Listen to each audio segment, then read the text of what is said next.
wabarakatuh. Anak istimewa atau anak berkebutuhan khas merangkumi berbagai kategori seperti cacat anggota, cacat penglihatan, cacat pendengaran, cerebral palsy atau PCP, attention deficit hyperactivity disorder, iaitu ADHD, dyslexia, autism dan sebagainya. Ringkaskan lagi, kanak-kanak berkebutuhan khas ini merujuk kepada kanak-kanak yang memerlukan perhatian dan penjagaan yang berbeza daripada kanak-kanak lain yang normal. Menurut Giorgio, tahun 2003, beliau mendefinisikan kanak-kanak yang berkebutuhan khas sebagai individu yang mempunyai kelainan dari aspek normal standard sosial dan kognitif. Selain itu, kelainan ini disebabkan perbezaan yang ketara dari segi fizikal, kognitif, sensorial ataupun geria atau ciri-ciri perilaku. Gargiulo juga mengkategorikan individu tersebut kepada 9 kategori. Perancang akal, kurang upaya dalam pembelajaran, kecelaran emosi dan tingkah laku, pintar, cerdas dan berbakat iaitu gifted, masalah bahasa dan pertuturan, masalah penglihatan, masalah pendengaran, kecelaran spektrum autism, serta kurang upaya fizikal dan masalah kesihatan. Berdasarkan definisi dan kategori yang disenaraikan, dapat disimpulkan bahawa kanak-kanak berkebutuhan khas bukanlah semua kanak-kanak yang dilabelkan sebagai kanak-kanak kelainan upaya itu OKU, seperti yang difahami oleh kebanyakan masyarakat Indonesia.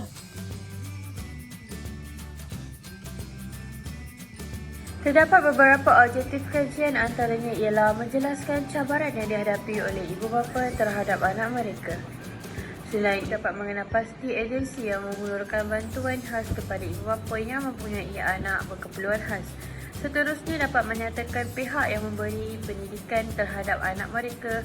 Akhirnya dapat menghuraikan bagaimana pandangan orang sekeliling terhadap anak berkeperluan khas. Kajian ini dijalankan dalam bentuk Google Form. Responden yang menjadi sasaran daripada golongan ibu bapa yang mempunyai anak berkeperluan khas. Kami memilih responden tersebut kerana mereka lebih berpengalaman menjaga anak berkeperluan khas semenjak dari lahir lagi dan lebih berpengetahuan dalam mengawal emosi. Kebanyakan anak berkeperluan khas berumur 8 tahun, iaitu seramai 9 orang. Manakala jumlah responden yang paling sedikit adalah anak yang berumur 22, 18, 25, 24, 20 dan 1 tahun. Menurut raja ini juga mendapati bahawa umur anak berkeperluan khas yang termuda dan terlibat dalam soal sedidik ini adalah 1 tahun, manakala yang tertua adalah yang berumur 25 tahun. Seterusnya adalah bahagian pendidikan, keuangan dan juga perubatan. Kos sara hidup bagi anak berkeperluan khas yang paling banyak adalah RM1000 ke bawah, iaitu sebanyak 60% atau 27 orang. Diikuti dengan RM1000 sehingga RM5000 sebanyak 31.1% atau 14 orang. Kos sara hidup anak yang paling sedikit adalah RM5000 ke atas dengan 8.9% atau 4 orang sahaja. Ini menunjukkan bahawa kos sara hidup bagi anak responden adalah kebanyakannya rendah. Seterusnya adalah pendidikan khas. Ramai di antara anak responden yang memperoleh pendidikan khas, iaitu sebanyak 88.9% atau 40 orang, manakala hanya 11.1% sahaja atau 5 orang sahaja anak responden yang tidak memperoleh pendidikan khas. Manakala daripada segi keuangan pula, kebanyakan daripada responden memperoleh bantuan keuangan, iaitu sebanyak 75.6% atau 34 orang, manakala 22.2% atau 10 orang lagi responden tidak memperoleh bantuan keuangan. Dan juga terdapat seorang atau 2.2% sahaja responden yang masih dalam proses permohonan. Di antara agensi yang banyak memberi bantuan kepada anak berkeperluan khas adalah Jabatan Kebajikan Masyarakat, iaitu JKM. Bagi anak yang bersekolah pula, mereka akan menerima allowance murid berkeperluan khas EMK daripada sekolah. Menurut kajian ini juga mendapati bahawa terdapat agensi lain yang turut membantu seperti Jabatan Hal Ehwal Agama Islam Negeri Kelantan (JAHID) dan juga Majlis Agama Islam Selangor (MAIS).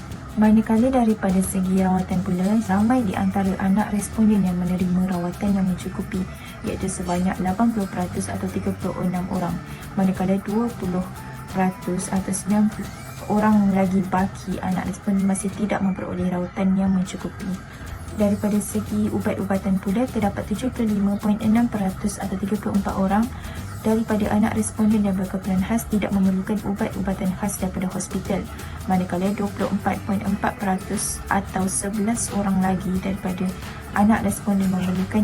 Manakala daripada segi pengangkutan pula, cap-ceriti daripada responden memiliki kenderaan untuk menghantar anak berkeperluan khas ke hospital untuk menerima rawatan, iaitu sebanyak 97.8% atau 44 orang, manakala 2.2% atau seorang sahaja daripada responden yang tidak memiliki kenderaan. 64.4% responden mengatakan bahawa mereka sering membawa anak mereka keluar ke tempat yang awam, manakala baki 35.6% mengatakan bahawa mereka jarang membawa anak keluarga mereka keluar ke tempat yang awam. Menurut catapan di atas menunjukkan bahawa 77.8% responden yang memilih jawapan ya, bahawa mereka mempunyai kelengkapan yang cukupi, berbanding 22.2% ibu bapa yang menyatakan bahawa mereka tidak mempunyai alat kelengkapan yang mencukupi untuk anak berupaya mereka seperti kursi roda, alat pernafasan dan alat-alat yang lain. Kami juga menanyakan bahawa adakah anak berupaya mampu untuk menguruskan diri mereka sendiri. Dan hasil daripada kajian, kami dapati bahawa 75.6% anak berupaya mampu untuk menguruskan diri mereka sendiri, berbanding hanya 24.4% sahaja anak berupaya yang tidak mampu untuk menguruskan diri mereka sendiri. Kesemua 45 orang responden memilih jawapan yang berbeza. 24.4% responden menghantar anak mereka ke rumah ibu bapa mereka dan ke tempat yang lain-lain, manakala 22.2% menghantar anak mereka ke pusat penjagaan. Dan baki responden, mereka memilih jawapan selain daripada jawapan-jawapan tersebut. Daripada hasil kajian juga kami dapati bahawa majoriti responden pernah meninggalkan anak mereka selama 1 hari. 37.8% responden yang tidak pernah meninggalkan anak mereka. Selain itu, terdapat juga responden yang pernah meninggalkan anak mereka selama 1 minggu dan lebih daripada 1 minggu. Berdasarkan soalan tersebut, kami dapati banyak cara untuk mengendalikan emosi anak kurang upaya yang tidak menentu. 11 orang responden yang menyatakan salah satu cara yang mereka lakukan adalah dengan cara bersabar dalam mengendalikan emosi anak kurang upaya yang tidak menentu. Terdapat juga 9 orang responden yang menyatakan cara yang mereka lakukan adalah dengan cara menasihati, bercakap dengan baik-baik dengan anak-anak serta menunjuk ajar kepada anak-anak mereka. Malah, terdapat juga 9 orang responden yang menyatakan cara yang mereka lakukan adalah dengan cara memeluk anak mereka sambil memberikan nasihat yang baik kepada mereka. Baki daripada responden menyatakan jawapan selain daripada jawapan-jawapan tersebut. Majoriti seramai 20 orang responden menyatakan mereka memberikan layanan yang sama rata di antara anak berupaya dengan anak mereka yang normal. Selain itu, terdapat juga 9 orang responden yang menyatakan mereka memberi layanan lebih kepada anak berupaya berbanding dengan anak yang normal. Bagi daripada responden, mereka menyatakan cara mereka membahagikan masa adalah dengan cara mereka melakukan aktiviti dan luangkan masa bersama serta memberikan perhatian mengikut kepada keperluan semasa.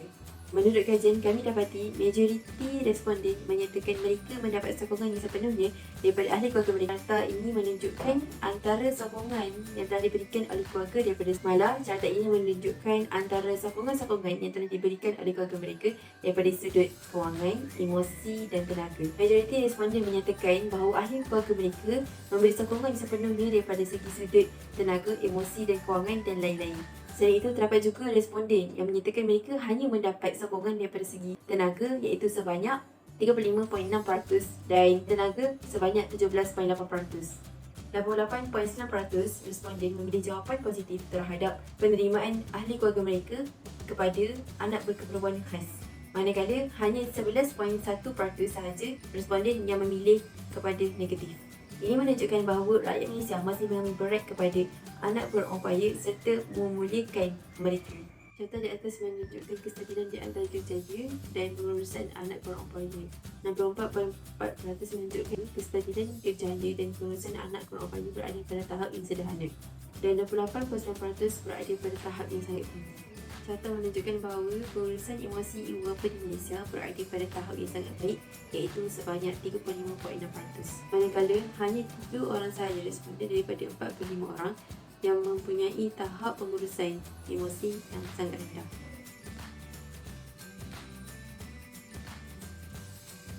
Akhir sekali, mengikut hasil kajian yang telah lalu, terdapat beberapa faktor, jenis dan cabaran dari segi penjagaan fizikal dan emosi mereka. Dalam hal ini, ibu bapa dan keluarga terdekat haruslah memainkan peranan yang penting untuk memastikan bahawa anak berkeperluan khas ini mendapat rawatan dan penjagaan yang rapi serta tersusun. Hal ini kerana anak-anak ini memerlukan komitmen dan masa yang tinggi untuk ibu bapa maupun penjaga mereka untuk menguruskan penjagaan mereka, termasuklah untuk menghantar mereka ke pusat jagaan atau rawatan khas yang memerlukan mereka untuk pergi ke hospital dan sebagainya. Seterusnya, dalam menguruskan anak berkeperluan khas ini, penjagaan emosi daripada ibu bapa memainkan peranan yang sangat penting. Hal ini kerana setelah anak dikenal pasti mempunyai keperluan khas, kebiasaannya akan terdapat beberapa persoalan yang akan timbul di dalam fikiran ibu bapa yang mana ia akan mendorong mereka untuk memikirkan tentang nasib dan bagaimana dengan masa depan yang akan dihadapi oleh anak berkeperluan khas mereka. Sebagai kesimpulan, pengetahuan berkenaan anak berkeperluan khas ini sangatlah penting kepada masyarakat untuk mereka ambil tahu tidak kira sama ada mereka mempunyai anak berkeperluan khas atau tidak.